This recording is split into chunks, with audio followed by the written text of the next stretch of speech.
Bueno, buenos días. Yo soy el doctor Alberto González Rubalcaba y vamos a dar por inicio al caso clínico del cual lleva por nombre alergia a medios de contraste y agradezco el asesoramiento de la doctora Marisela Hernández Robles para hacer este caso clínico. Entonces vamos a iniciar con esta paciente, la cual es una femenina de 63 años de religión católica. Ella es ama de casa y es originaria de aquí de Monterrey, Nuevo León. Su estado civil es casada y bueno, estos datos fueron extraídos del expediente clínico. Como antecedentes familiares, tiene un padre que falleció por cirrosis hepática y un hermano que falleció por enfermedad renal crónica y dos hermanos que presentan diabetes e hipertensión arterial. Como antecedentes personales patológicos, ella con 8 años de evolución con diabetes e hipertensión y en manejo con metformina, glibenclamida y captopril. Y también tuvo un evento cerebrovascular hace un año y de tratamiento pues no especificado y se quedó con una secuela la cual era una disartria leve. Como antecedentes quirúrgicos, a la paciente le realizaron una histerectomía a los 32 años y una cirugía en rodilla que no fue especificada, esta hace un año. Y como antecedentes personal patológicos, pues fueron interrogados y negados. Entonces, el motivo de consulta de esta paciente aquí al hospital universitario fue un dolor precordial. Ella inició 9 días previos a su ingreso con un dolor precordial opresivo, el cual fue irradiado a cuello y a hombro izquierdo, acompañado de diaforesis. Ella, pues en ese momento estaba en el hospital, en Doctor Arroyo, y acudió al hospital de ese municipio, en donde estuvo 7 días internada con tratamiento no especificado y fue cuando ya decidieron referirla aquí al hospital universitario. Por alteración, ya a su llegada aquí, por una alteración en el electrocardiograma, comenzaron a sospechar una disección aórtica, por lo cual a la paciente le realizaron una angiotomografía torácica contrastada, la cual pues no reportó ninguna anormalidad y no tuvo ningún efecto, ningún evento adverso a la paciente en este estudio. Entonces se interconsulta a cardiología, los cuales catalogaron a la paciente como una angina inestable de alto riesgo y decidieron realizarle una tomografía de cráneo simple en este caso para iniciar la anticoagulación, en donde reportaron un evento cerebrovascular isquémico en región frontotemporal izquierda. Y la paciente no presentaba criterios de cateterismo inmediato y se indicó realizar otro angiotac coronario contrastado por sospecha de miocardiopatía hipertrófica versus cardiopatía isquémica. Entonces a la paciente se le realiza este estudio y al finalizar del angiotac, la paciente presentó un choque anafiláctico, el cual presentó disnea súbita, angiodema, campos hipoventilados e hipotensiones. Entonces, lo trataron ahí, la verdad se desconoce la dosis de administración y la forma en que se administró la adrenalina y dexametasona, pero la paciente pues no remitía a pesar de 3 dosis de estos medicamentos. Entonces, al persistir con la dificultad respiratoria y alteración del estado de alerta, se decide asegurar la vía aérea de esta paciente. Además, presentaba aún las cifras indetectables de tensión arterial y se inició infusión con adrenalina. La paciente presentó un paro cardiorrespiratorio, el cual respondió al tercer ciclo de compresiones, pero la paciente presentó una fibrilación auricular y una taquicardia supraventricular que ameritó 3 cardioversiones eléctricas e infusión de amiodarona. Esta paciente fue trasladada a unidad de cuidados intensivos, en donde pues a ella le dieron el seguimiento los intensivistas y hasta aquí fue cuando nosotros intervenimos.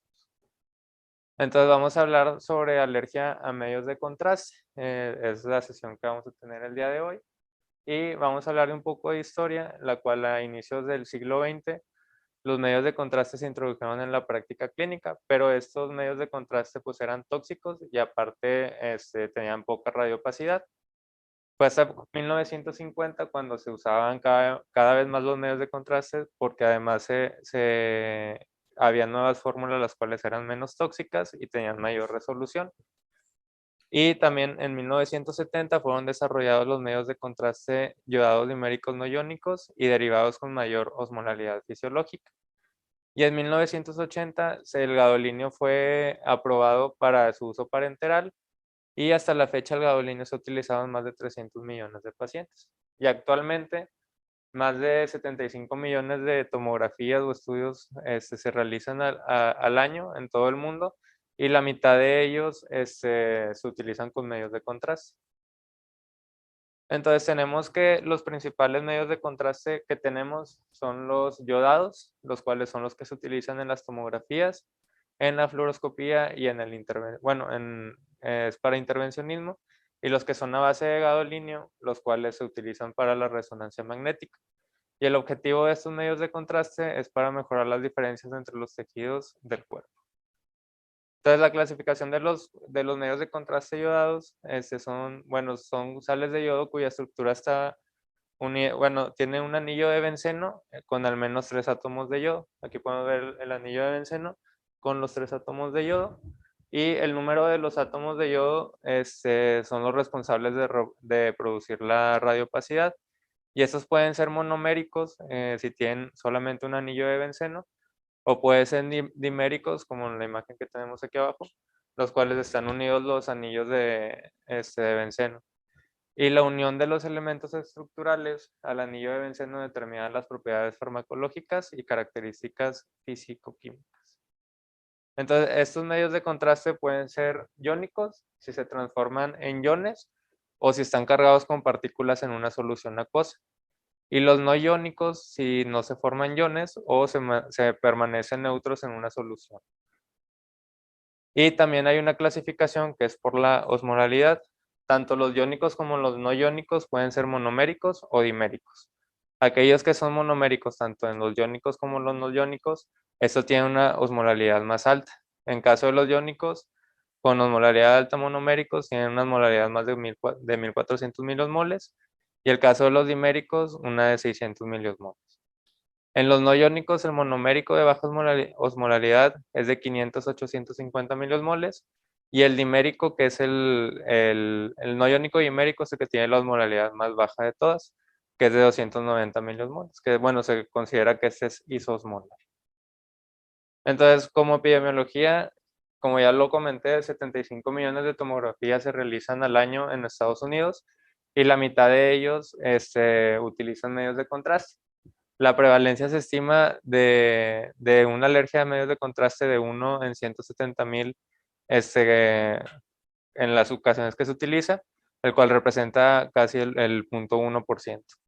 Entonces, una reacción adversa va a ser de 1 a 3 de cada 100,000 administraciones, y los medios de contraste, los que más ocasionan alergia o hipersensibilidad, son los contrastes iónicos, los cuales son del 3 al 12%, en comparación de los no iónicos, que es del 0.02 al 0.04.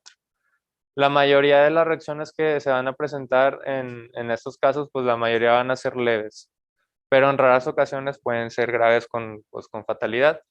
Y las muertes por anafilaxia en medios de contraste es de 1 a 3 pacientes por cada millón, de 100,000 a 1 millón de administraciones. Y aquellos que son los contrastes a base de gadolinio, las reacciones que van a haber en estos pacientes, tanto a alergia, pues son realmente raras, y se desconoce la reactividad cruzada entre cada uno de estos medios de contraste. Estos pueden ser tanto iónicos como no iónicos, y se caracterizan por ser macrocíclicos o lineares.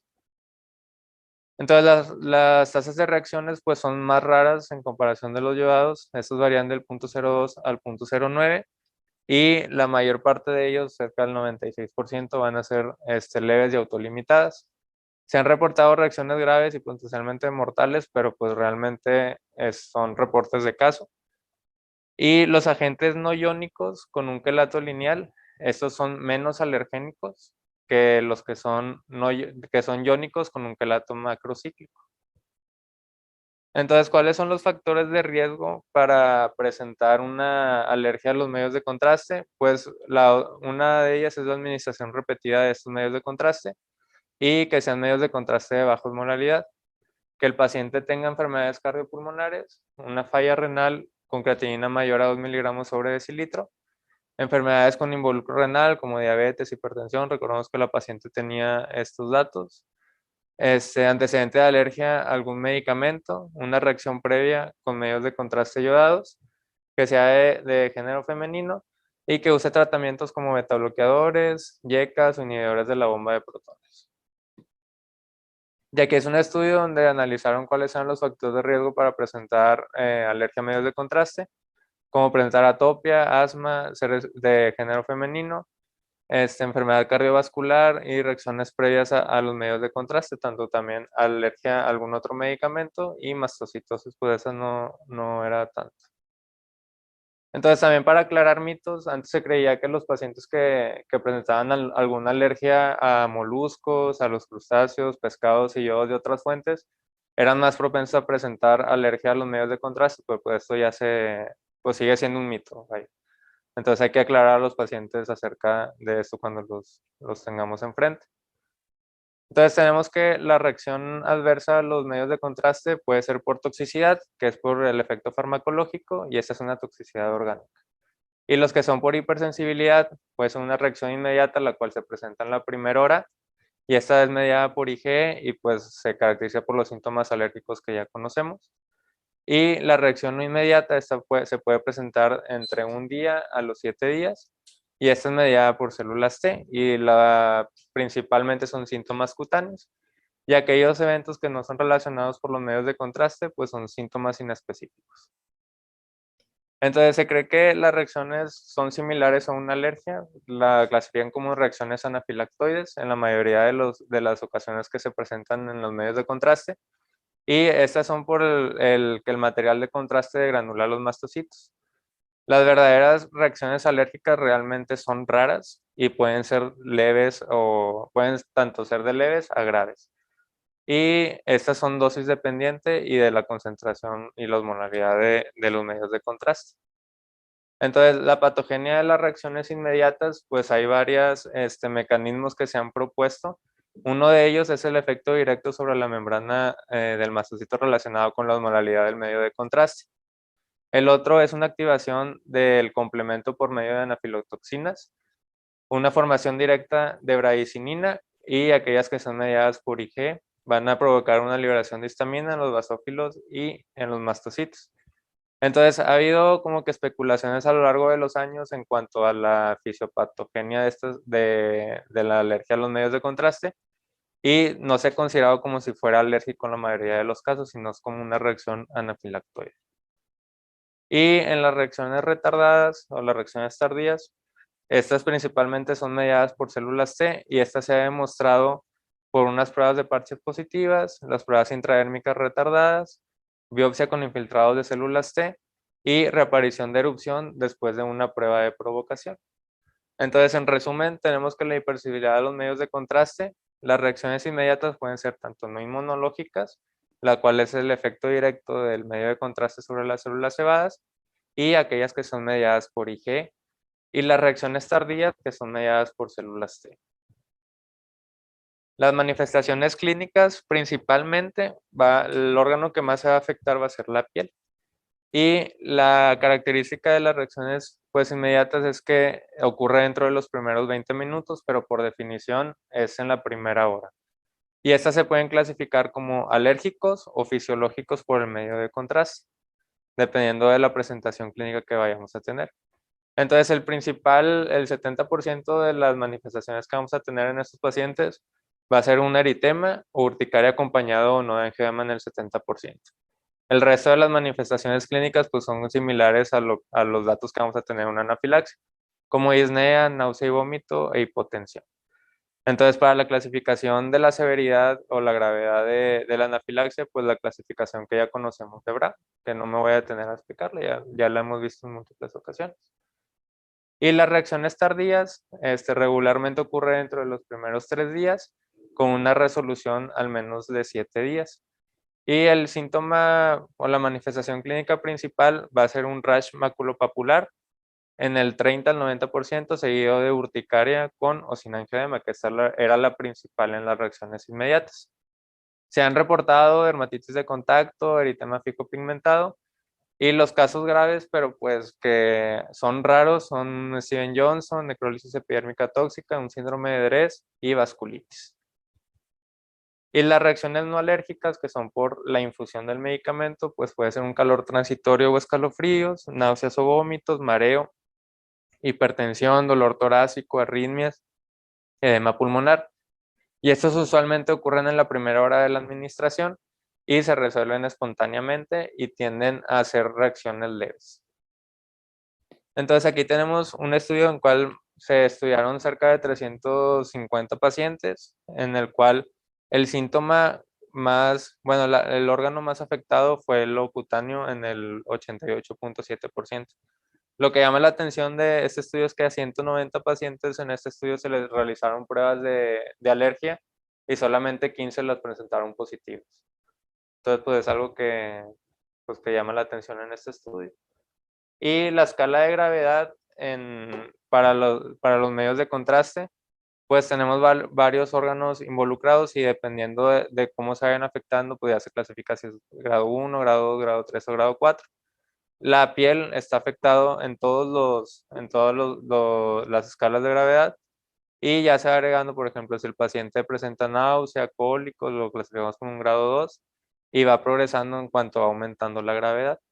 También en lo respiratorio, el paciente en un grado 2 pues trae una rinorrea, un poquito de tos, disnea y taquicardia. En un grado 3 hay vómito, defecación, diarrea, edema laríngeo, broncoespasmo, cianosis e hipotensión más de 20 miligramos. Arritmia y choque, y ya en un grado 4 pues ya hay una falla tanto circulatoria, tanto respiratoria, y el paciente aún con vómito y diarrea. Entonces tenemos hay que diferenciar si es una reacción alérgica o es una reacción fisiológica.